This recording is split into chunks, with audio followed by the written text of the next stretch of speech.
Hey guys, today we're going to be watching another video by Uncle Dane. This one was called The Panic Attack is Good. Actually, I cannot wait to watch this, man. Everything we've watched by Uncle Dane so far has been so good, man. He's a really funny person, and on top of that, he's like got great tips and tricks for the game. It's just a great mixture, man. It's just been one of the best TF2 creators that I've watched so far, and I cannot wait to see what we learned today. So thank you so much to everybody that has been liking and commenting on these recent videos. I really appreciate your support, man. You guys are awesome. And with that being said, this is your first time stopping by the channel. Do not forget to hit that sub button, please, and thank you. And let's go ahead and jump into it. All right, the intro. Dispenser going up. On the last one, we didn't see a regular intro.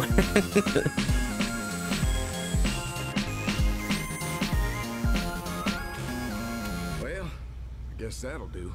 I guess that'll do. I love it. I was personally disappointed in. Basically, it's been buffed on every class except for the engineer, but it technically works better as a secondary. I mean, it used to be a good engineer weapon, so it's not really an engineer shotgun anymore. I mean, I'm sure that if I played with the Panic Attack more, I'd probably eventually just end up bumping it up, but I don't know. Every other shotgun except for the Thompson was a better option than the Panic Attack before the rework, and it looks to remain that way.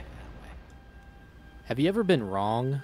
I've been wrong about some stuff from time to time, but mainly in the long-gone era of TF2 pushing updates every year. First impressions of a weapon when it's been added or changed generally... Okay, we just swapped over from, like, TF2 to, like, some serious stuff real quick. becomes the solidified opinion that you guys hear from me. First impressions are subject that's to beautiful, change, dude. because the more situations you get yourself into with a weapon, the more you begin to understand the intricacies of what the real upsides and downsides of the weapon actually are. Okay. Experience molds your views. One fight, one victory, one failure at a time. And over time, you truly begin to hone in on what you actually think about something. In an age of hot takes and first impression opinions being more visible than ever, it's sometimes difficult to discern the views that come from experience and the views that don't. So, I'd like to take a moment of your time to go back and re-examine an engineer weapon that I've talked about in the past, of which my opinion has changed. The Short Circuit. Okay. When the Short Circuit was heavily reworked in the Blue Moon update 2 years ago, a lot of people lost their minds, myself included. The Short Circuit, a little nub on the end of the engineer's arm, had suddenly changed from a little yellow taser to a concept straight from the realms of science fiction. My first impressions on this thing were compiled into a video and uploaded to my channel 3 weeks after I had been able to play with what was essentially a brand new weapon for the first time. Now, after 2 years of using the Short Circuit, I can confidently say that I've gotten a pretty decent grasp on the intricacies of the weapon. Experience molded my views, and the good news is, 90% of what I said in this video, I still agree with entirely. The Short Circuit is a subpar defense. I have not watched that video yet, so I don't know what was said in it. when maintaining a level 3 sentry gun nest, especially with the existence of the Wrangler shield. However, it provides the Battle NG subclass with an option to hold his own in 1v1 fights with projectile-based classes like Soldier and Demo Man. The Short Circuit isn't a get-out-of-rocket-jail free card. And I love that he's just, like, so helpful to, especially people like me that's new to the game, because, you know, and not only that, but he's also explaining what he was talking about in the other video, you know, so I don't have to go back and see what he was talking about. But yeah, I love that he's like so helpful, and he tries to give you as much details as he can about the game, or at least, you know, from what, like the 10 videos we've watched. I've only watched about 10 so far. They're just so good, man. He just talks about everything, and I'm about to play Engineer here for the first time very soon, and the things that he is talking about, I would not have been thinking about at all, like not even close to it. And especially, I think it was 3 or 4 videos ago, he was talking about baby engineers and the few mistakes that they make when they start. And almost every one of them he said, I was like, uh-oh, I was going to do that. That was one of the first things I was going to do. So it's just so awesome, man. He's such a great creator. Clearly have never used it for more than a few minutes would be led to believe. It requires the engineer to pay attention to his metal, make snap decisions on if firing an energy ball is even worth it, and believe it or not, requires you to aim and time your shots effectively to achieve the desired effect. The metal cost of the short circuit is what makes the weapon balanced, and in the best case scenario, you can shoot it 3 times before you're a sitting duck. An inexperienced engineer can only use it to deal minimal damage while delaying the inevitable. Using the short circuit alongside the engineer's primary is where it shines, and when it comes to combining it with your weapons that require aim, only the skilled will succeed. However, where the short circuit ceases to be a tool that aids the engineer in 1v1 situations or initiating pushes through spammable chokes is within a very specific popular game mode in a very specific situation: pushing the payload cart. In my short circuit video, I barely touched on this weapon's effectiveness while using it next to the payload cart simply because I hadn't been in that situation enough to fully understand what might be broken about it. Simply put, the payload cart's infinite metal supply nullifies the entire balance. I will say, as far as like the way it looks when you're firing it and stuff, it looks like a great weapon. Like it does look like a sci-fi type weapon. Like it just looks really cool. Instead of making the energy ball expensive. The engineer doesn't have to make a decision on if shooting the ball would be worth it, because it always will be. He can just keep doing it. Now, I want to be clear that I think that this only really becomes a problem when we're talking about the payload cart. The engineer can do practically the exact same thing on a dispenser, but because the dispenser can only hold up to 400 metal, which requires a lot of time to build up in the first place, his supply runs out quicker than you might expect. Not to mention, depleting your entire dispenser of metal just to delete some rocket spam for a few seconds is quite possibly one of the most wasteful things you can do as an engineer. I can see that being wasteful. When it comes to the payload cart, wastefulness does not come into play. The cart's infinite supply of metal lobotomizes the engineer, and he can spam the energy ball to cheese the cap until someone with bullets can take care of him. I see. This is where I think the short circuit could be nerfed, specifically in the case of the payload cart. In previous iterations, the short circuit would prevent you from getting metal from the payload cart and dispensers while it was active, forcing you to put it away in order to collect metal. I think this downside should make a return. Disallow the engineer from collecting metal from the payload cart and only the payload cart. I don't think it should prevent you from collecting it from dispensers, and it should apply while you have it equipped instead of only while it's active. Quickly switching between weapons would partially negate this downside, so I think it should be impossible to collect infinite payload metal altogether. Metal is already so abundant in other less risky areas that I don't really... And let me know if if you're playing engineer, if you main engineer by chance, let me know if you use the short circuit that he's talking about. Do you think it would affect the engineer all that much? And one more thing I would like to see changed about the short circuit is the visibility. This thing is big, bright, and you cannot see through it. Since this thing is the most effective when fired parallel to someone's line of sight, the short circuit often acts as a flashbang that makes both the user and the victim unable to see their target for a second. Yeah, I personally think lowering visibility tends to make engagements more frustrating for everyone involved, so if the opacity of the energy ball was brought down to like 50%, I think that would be a positive change in general. They should also do that with Pyro's Flames as well. Anyway, have you ever gone on a massive tangent? That is true about the Pyro's Flames. Whew, they can make you like confused where you're at sometimes.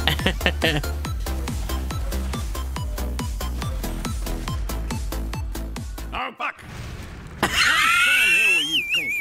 The Panic Attack has been through a lot. It used to be pretty bad, then it was good, then it was alright, then it was really good, but in this transition, I think most people didn't bother taking notice because a lot of players, like myself, kind of enjoyed the weird Beggar's Bazooka shotgun, and maybe we were a little bitter that they took away a quirky concept and turned it into something much less interesting. But what I didn't realize until I had finally decided to give this thing a second chance over 2 years later is that while the Panic Attack was transformed from a multi-class shotgun that worked really well on one class into a multi-class shotgun that worked pretty alright on multiple classes, was that all this time I was forgetting something obvious. Shotguns are pretty powerful, man.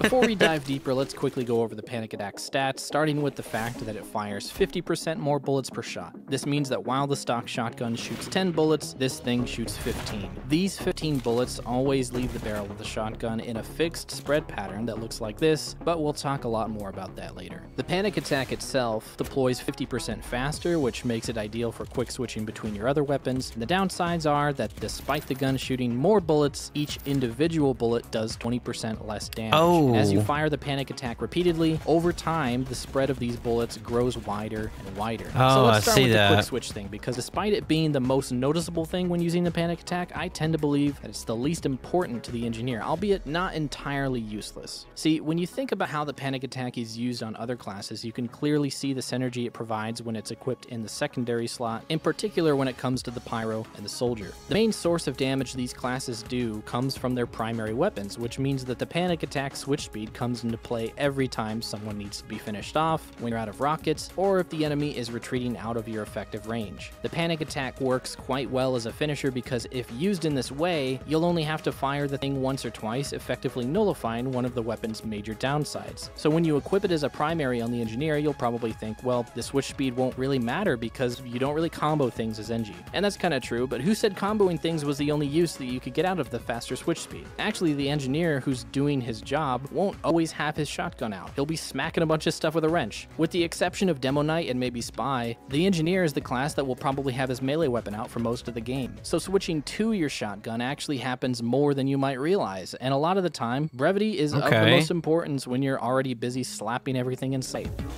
Yeah.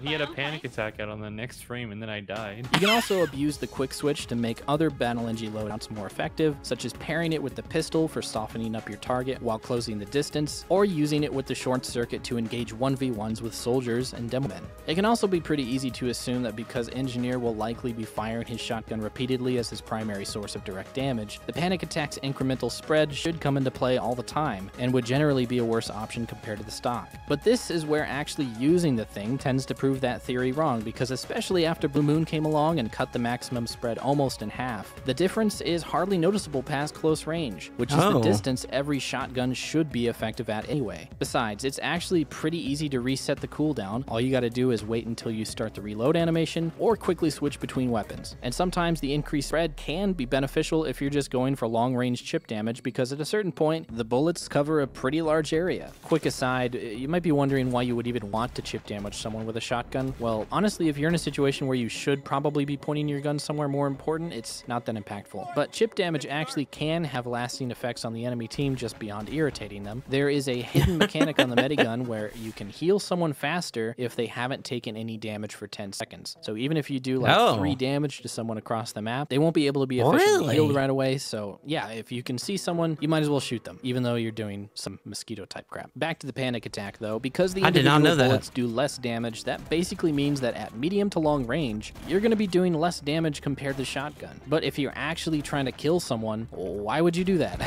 You got to get up close and personal to be effective with every shotgun, and the panic attack at that range actually does significantly more damage, up to 108 in fact, 16% more than the stock, and even slightly more than the Scout Scattergun. Now, in order to take advantage of the maximum damage that the panic attack puts out, you really got to get within breath smelling distance of your enemy, which can be pretty risky, but oh so rewarding if you can play it right. But even if you play it relatively safer and stand at the intended effective range of a shotgun away from your target, you'll still end up doing more damage than stock simply because there are 5 more bullets hitting your enemy, despite those bullets doing less damage on their own. This means that you can reliably 3-shot a heavy, 2-shot a soldier, and even secure kills on classes that might not have died without another round from the stock shotgun. The clear situation in which the panic attack actually begins to do less damage in comparison to the stock is when you fire it from medium range or further, which is a fair trade-off in my opinion, because like I said, hitting close to your target is almost always where shotguns are going to be the most deadly. However, despite the panic attack clearly being the better option at close range, I'd argue that the increased damage or the faster switch speed is only secondary to the impact of this one stat.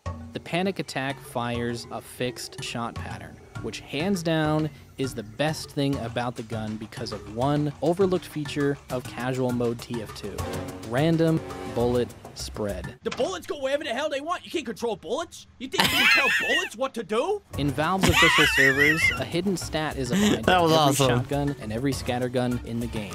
Most of the bullets go in random directions within an invisible cone. This means that every time you fire your shotgun, there is a chance your bullets can hit a target more or less than the shot that you fired before it. 9. Simply put, shotguns fired at anything other than point-blank range have a tendency to do a random spread of damage. The argument for why this is not an ideal concept for a first-person shooter like TF2 has been discussed to death by everyone, including myself. But as long as this mechanic remains in vanilla TF2, the panic attack benefits from it immensely. Because the panic attack always fires in a fixed pattern, even at medium range where the damage is statistically lower than the shotgun, the consistency of the damage makes it easier for skilled players to plan ahead and use their experience to their advantage. There's nothing more frustrating than shooting your shotgun, failing to kill someone who you swore could have died, all because your bullets decided to go somewhere slightly different this time. Ooh. As a result, anytime you are playing on a server with random bullet spread enabled, you're largely leaving your shotgun damage up to a dice roll. The panic attack removes this randomness from the equation completely, and in my experience, reliable consistency trumps slightly more power every time. Wow. So here we are. It only took me a couple years to wise up to this thing, but my overall opinion boils down to this. When I'm playing in casual mode, I automatically will choose the panic attack over the shotgun simply because the fix— I love the music in these videos. I'll say it 1,000 times. I love the Pokemon, like, the Pokemon type music he includes with these. However, when I'm playing in competitive mode or on community servers where random bullet spread is disabled, I tend to lean more towards using the stock shotgun because I'm able to experience the best of both worlds, consistency and higher damage. However, if I happen to be playing on a map where close quarters engagements are more common, such as Dust Bowl or Upward Last, the panic attack is almost always a better choice. It's also the superior weapon to use when equipping the short circuit, since it makes projectile class 1v1s slightly more efficient. So yeah, for a side grade, the benefits come into play for the engineer quite a lot more than I was expecting, and in fact has solidified my opinion that the panic attack is generally a better shotgun in most situations. But if you'd like to avoid using the panic attack, or maybe even having a panic attack, you can come and play on my community servers. I have random bullet spread disabled there. You can visit uncledane.com/servers to see the full list of server locations, and if you want to get a cool hat, I got this cool hat that says BAP on it. It's kind of like the App Athletic logo. It's kind of a parody of that. Yeah, I don't really know if that reference was made very clear before. I mean, I think it's pretty good. All right, bye. I like the name of your panic attack, by the way. It's funny. Oh. Okay, that was the panic attack is good, actually. Another great video from Uncle Dane, and I'll be sure to put the original video link down below if you want to go check it out for yourself. If you haven't, please do, man. This creator's just awesome. One of the best, if not the best, TF2 creator out there, man. He's just awesome. I really see why everybody was like, you gotta watch Uncle Dane, man. He is great. Most of his videos are great. And there's just, man, they've just been so good, man. They've been fantastic. So if you enjoyed this reaction, do not forget to hit it with a like. It really, really helps out the channel here. If there's anything else you want to see me react to, you're more than welcome to comment down below and let me know what it is, and I'll be sure to put it on the list to make. Or if you would like to, you're more than welcome to join my Discord. I'll be sure to put my link down below if you want to go join the Discord. But I have a reaction suggestion section there where you can put the links in there, and then on top of the YouTube list that I have, the list I've made from all the YouTube recommendations, also grab some links from over there as well. So you're more than welcome to join the Discord. And that's all I got for you, man. So I will see you in the next video. And do not forget, it's Orc Army for life.